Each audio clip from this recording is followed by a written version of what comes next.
punya kekhususan di sini. Jadi ya, jarang orang yang mempunyai kemampuan di bidang audit dan akuntansi forensik. Ya.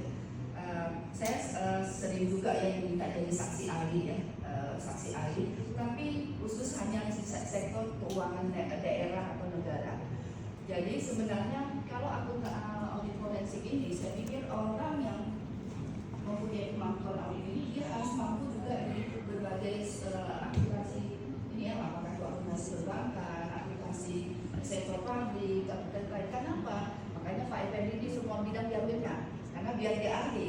Kalau ini aja kayak ibu mungkin jadi saksi ahli hanya urusan dengan apa namanya pemerintahan aja ya, keuangan daerah. Kalau Pak Effendi punya gelar, jadi ambillah kita kalau kita mau perlu ya mana proses audit forensik itu, bagaimana akuntansi forensik itu kita perlu tahu, tapi juga untuk membekali kita menjadi ahli yang dipakai dimanapun ya. Kalau ada masalah ini kita yang dipakai, kita juga harus mendalami beberapa sektor ya. Tapi kita nggak mungkin bisa hebat di segala aspek. Ambillah 2 atau 3 ya, misalnya ya akuntansi pemerintahan, di akuntansi perbankan, atau yang di perkebunan atau mana yang kita ada di kita di Sumatera Utara.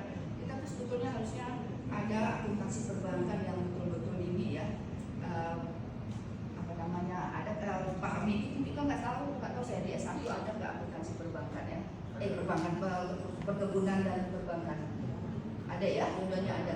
Saya pikir itu perlu juga sebagai kekhususan, dan kita supaya mahasiswa kita juga dapat ilmu yang cukup memadai. Sebenarnya sebaiknya pada saat ada itu adalah timnya itu satu dari kita akademisi dan satu lagi dari praktisi. Mungkin itu sudah biasa diatur ya Pak Dekan ya, karena kalau kita berharap dari kita aja yang murni akademisi, mungkin ada satu kasus atau yang tidak begitu bisa kita kembangkan. Kalau di luar negeri itu saya perhatikan orang jadi dosen, dia sudah bekerja dulu di bank, sudah bekerja dulu di beberapa tim, baru dia jadi dosen. Kalau kita kan dari baru masuk ini sudah langsung dosen. Jadi kombinasi ngajar itu dengan praktisi itu membuat suatu kita menambah kita yang benar-benar murni akademisi ya. Jadi